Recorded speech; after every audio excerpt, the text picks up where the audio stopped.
Welcome back. You may have had a crush on today's guest. Yeah. Or if you were like me, you just appreciated the roles he took.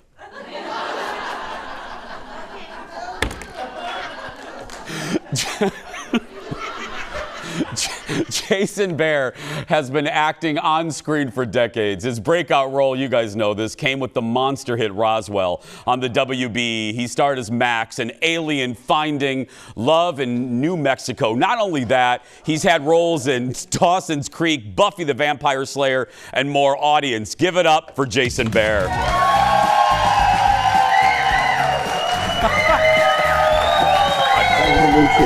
Good to meet you. Thank you.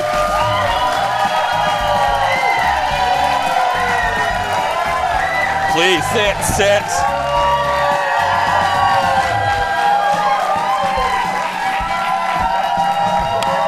Wow. He's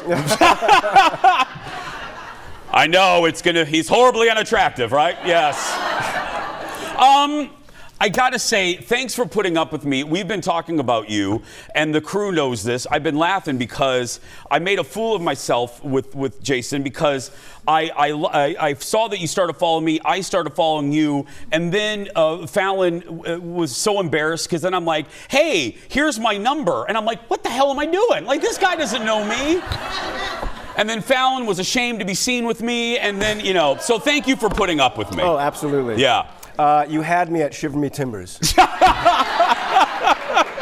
I wrote Shiver Me Timbers, I know. Yeah, I thought anybody who can use that phrase is definitely part of my crew. Thank you very much. What does it feel like?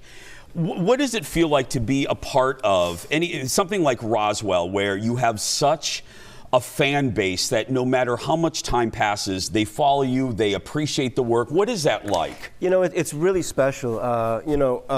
When we were doing the actual show, when we were making the pilot, we all kind of were looking around and saying, we feel something special is happening.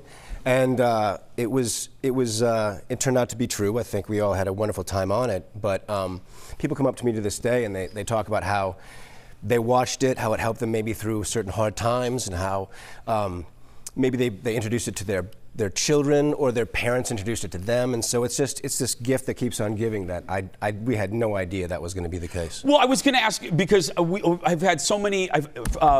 Jacob Tremblay was here, and I was talking about like when he knew that he had kind of exploded, and he said something, and a lot of actors say that when they say, we're just doing the work, and then you step outside on hiatus, and then that's when you realize, holy blank, I'm on magazine covers.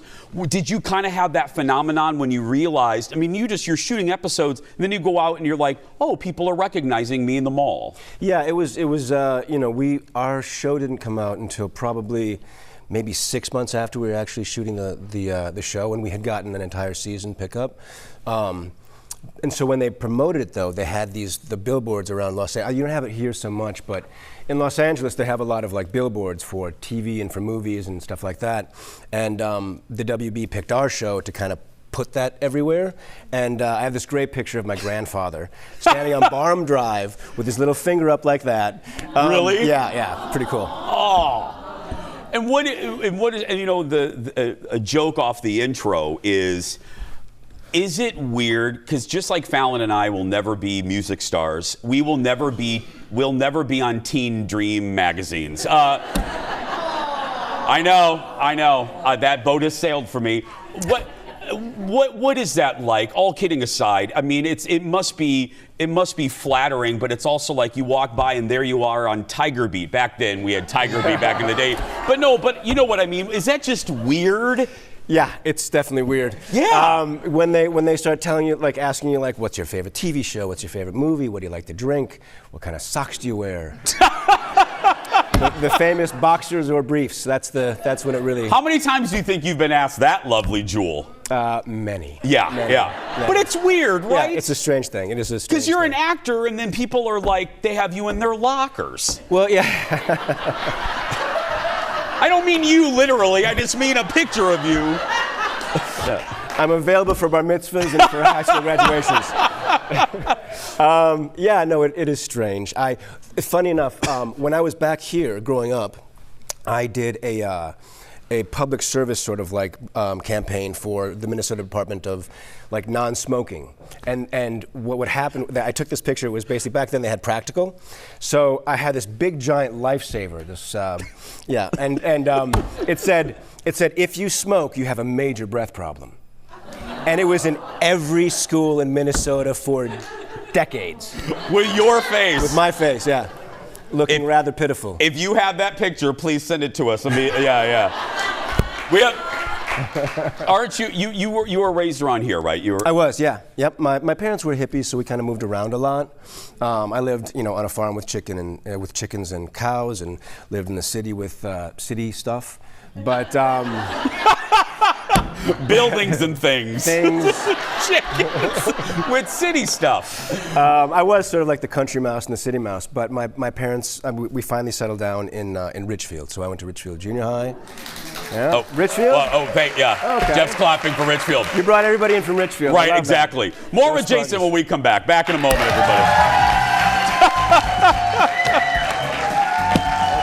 Thanks, buddy. Welcome back. Our guest today, my buddy, Jason Behr. Follow him on social. The producers told me in the break, proof that you're a good guy and you pay attention. You sent them a picture of you with one of my favorite. Let's see it. I have not seen this. You and Patrick Duffy. Yeah. That's okay. Now, how did that happen? So the way that I got my SAG card was I was on Step by Step. Were you?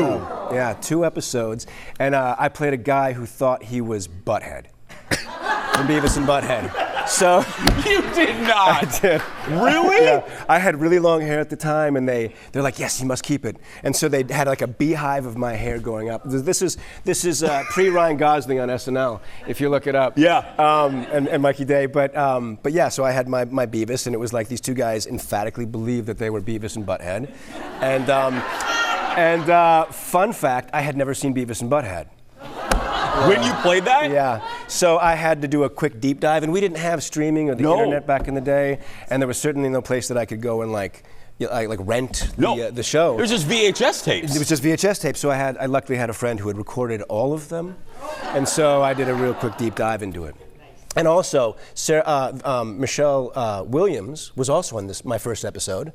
Yeah. So she played like a sort of like a troublemaker for one of the younger kids throwing eggs at houses.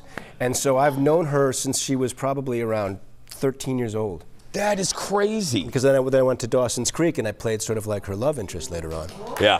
So, that was we were saying, that was a time, man. That era of television, we'll never see it again because of just the streaming, the WB, and the cultural impact.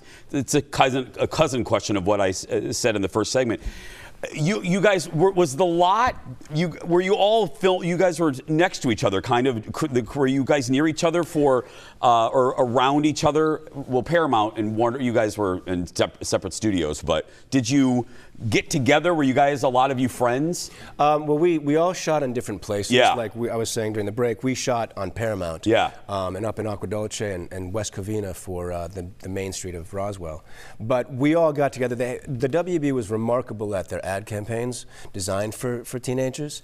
And so I remember the first time we all kind of got together was the upfronts. And you just were like, everybody knew everybody. And then the big party was they did this big promotional campaign called Oh What a Night.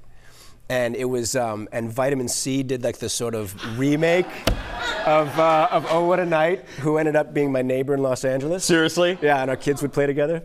But it was like everybody from like Jamie Foxx to the whole Dawson's Creek people, like every WB show you can possibly imagine. We're there. This huge like 2-day party. We actually were filming like a party. And so, yeah, no, you got to know everybody, and everybody was really cool. It was a really special time for sure. Aren't you glad, man, that you weren't in like a teen dream in this era of social media where people follow you? I feel so bad for young stars because they can't make a single mistake without it broadcasting around the world. Yeah, and potentially one bad choice can ruin your career. I feel really bad for them. Do you think you're back here? I was going to ask you before we went to break, do you think, and I've talked to a lot of actors who have Midwest roots, and it's such a cliche, do you think the grounding that this area and the way you were raised, did that help you deal with fame at such a young age? I think so. I mean, I think, there's a sort of vibe here in Minnesota that everything is very grounded and the people are just tremendous. And I think when you get out to a place like Los Angeles, and especially when you find some modicum of success, people will kind of try to pull you in different directions.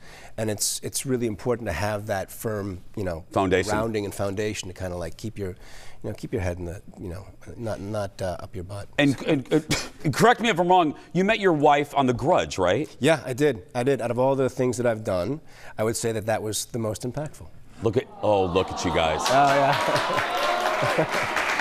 Yeah. Can't stand her, can you tell? You can't stand her. It's obvious, yeah. Was it a case of like you guys knew right away, or was it a slow burn?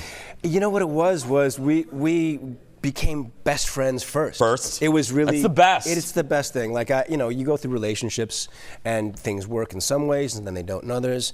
And I had never, dated my best friend before, and it turns out that's the formula. How long have you guys been married now? It'll be 20 years in November. Oh, my God.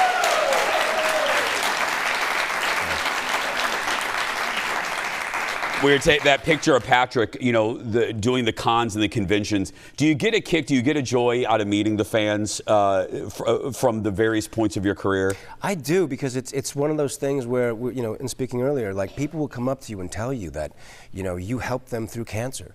You helped them through the death of their parents or their sibling or their children. And then you also get like, people say, oh yeah, like I introduced it to my kid, and they are now introducing it to their kids and watching it with like 3 generations. And isn't that nuts? It's crazy, the impact. You have no idea when you first started.